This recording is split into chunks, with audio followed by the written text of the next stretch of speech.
What up? It's your boy, Dick Incredible Man, and yes, I apologize again for being late to this as well. But this is my discussion slash review for Life Season 1, Episode 1, man. And I honestly enjoyed it. There were moments that were, that was kind of spot on, like where they were like, you can definitely tell they were angling for something. But overall, I really enjoyed this episode, and I'm excited to see where this season is going to take us. Now, a lot of stuff happened in this first episode. We saw his whole life in a flashback taking place where how we learned how he ended up in prison, which he was doing some stuff, he was working, he opened his own club, he was successful, he was paying his taxes, he was doing all this wonderful stuff as your normal everyday average American. And he got caught up in the wrong place, wrong time. It was his business, but some good guys were using his place as a drug den. They were selling drugs and they were storing drugs there. And somehow when they raided the place, him being the owner, they probably blamed him about the drugs and everything. So he took the fall for that. Now, I feel like we're going to dive more into his backstory and how he ended up in prison once we start dealing with the DA and everything throughout the season. I think that's going to play out and throughout the season. It's not going to be like a whole episode or something like that. I feel like each episode is going to be him solving cases and learning tidbits of how the DA is actually working throughout the season, and also at the same time, him working out his own case, and trying to get out of prison, because now we learned this episode that his daughter's pregnant, and that's what her mom was hiding from him when she went to visit him on multiple occasions, and that's the reason her grades kind of dropped. She quit gymnastics. We all learned that she was pregnant, and we knew that from the trailers. They showed that in the trailer. But she's pregnant, and she had just told him, and you could definitely tell he was a little shocked, but he wasn't upset.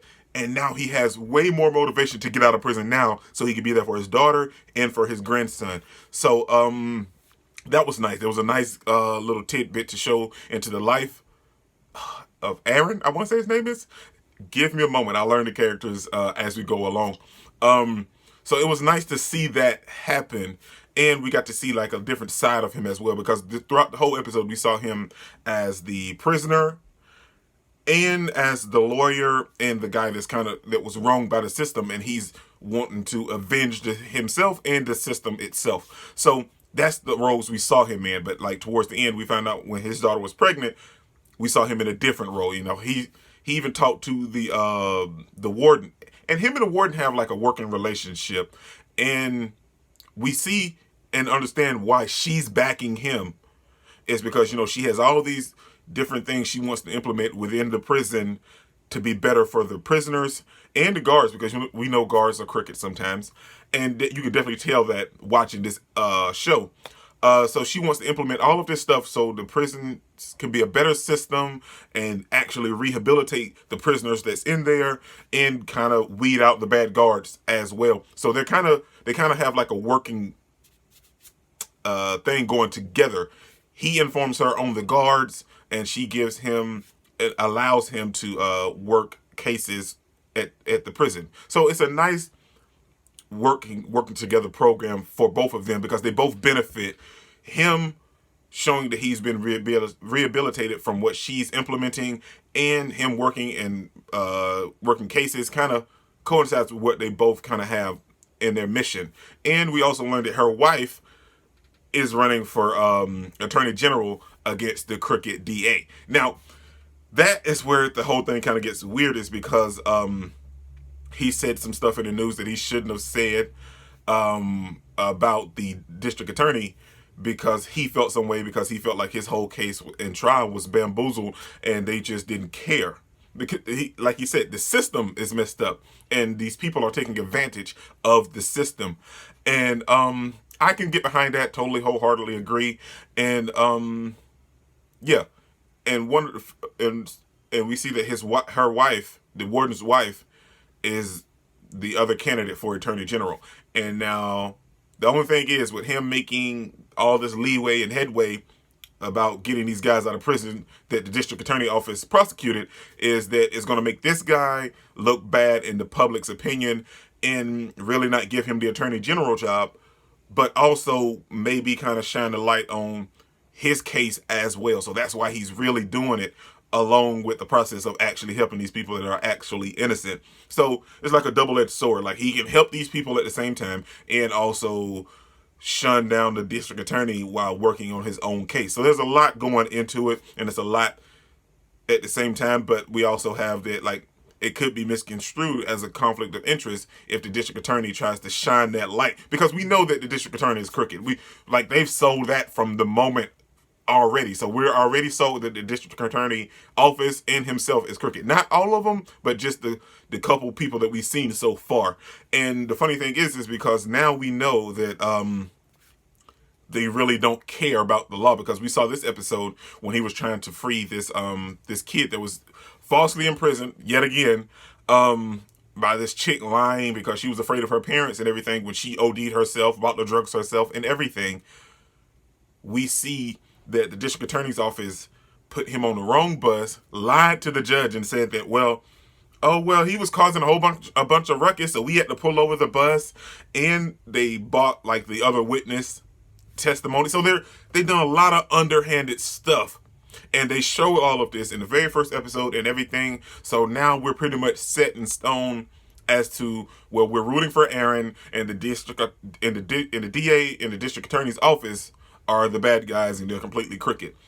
And the thing is because, see, now that's also my only problem with this episode, and probably how the whole show is going to run this season anyway, is that they're trying to tell me all of this stuff, and I totally get behind it, but I didn't need all of that bum rushed at me in the first episode. Build it up. Excuse me, sorry about that. Build it up for me. I didn't really grasp the concept of.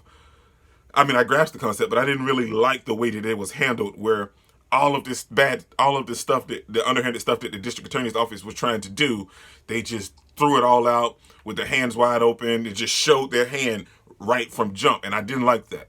But overall, it was a nice episode, and at the end of the day, he got the dude, he got him free. But I love the way that he done it. Since the district attorney's office was playing hardcore and playing with fire, he decided to play with fire as well. He got prisoners that had a particular set of skills to help him forge this letter from the girl, because the prisoner remembered everything that she told him in the letter. So he just had someone forge the letter, and the dude told him about, because all these people working in the kitchen and everything had their fingerprints on the rolling pin. So he wet it and then rubbed it on the note that he falsified, and was like, all you want are partial prints. You don't want full prints, because then they'll be able to tell who it was. But if you put the partial prints on this letter, they won't be able to tell who it was, but they'll just have fingerprints on the letter. They done that, baked it in the oven, sent it in, they analyzed it. Well, we could tell that the writing's not hers. Well, could you? But did you do a fingerprint analysis? They did. All we got were a whole bunch of partials. So I like the way that he handled that, and he teamed up with some of the other prisoners as well. So sometimes you got to fight fire with fire to do the end results, but at the same time, you don't become them in the process. I don't see that happening, but don't become them in the process while you're trying to free all these other prisoners that was wrongly convicted. So don't become them in the process. Still do it, but if you have to fight fire with fire, but don't become them in the process. And then we have the whole moment where he's talking to his ex-wife or whatever, and she's with his best friend. Now, I can understand her being with his best friend as, she needed someone to help with their daughter and everything, but they didn't have to sleep together. They didn't have to become boyfriend and girlfriend or husband or whatever, husband and wife, because we can clearly tell she still has feelings for Aaron. So I like that aspect, but I just didn't understand why, the best friend is sleeping with his wife, his ex-wife, and raising his daughter, but what? Okay, but overall, I really enjoyed the show. It was a nice show, and I feel like every week is going to be like him solving a particular case every week to get someone out of prison, and I feel like we're going to find out his story throughout the whole season. That's what I feel like. But as for Life itself, season 1, episode 1, I really enjoyed it, man. I really, really enjoyed it, and I liked the way that they handled everything, but I just didn't like the way that they showed all of the cards the DA was playing with from jump in this episode. That it shows that they are crooked. I mean, like right off jump, we didn't have no reasonable doubt or anything because they tampered with the case from jump. And I love the fact that it was the same person that put him away is the same person that he defeated in his first trial as a lawyer. So it was nice to have that moment as well, man. This is your boy Dick Incredible. Don't forget to smash that like button until you can't smash it anymore. Comment down below and I'll be sure to respond to each and every one of them and subscribe, but only if you really want to. And if you guys want me to do the whole season of this show, comment down below and let me know, and I will definitely pick it up because I actually am really enjoying it and can't wait to see where it's going. Peace out, man.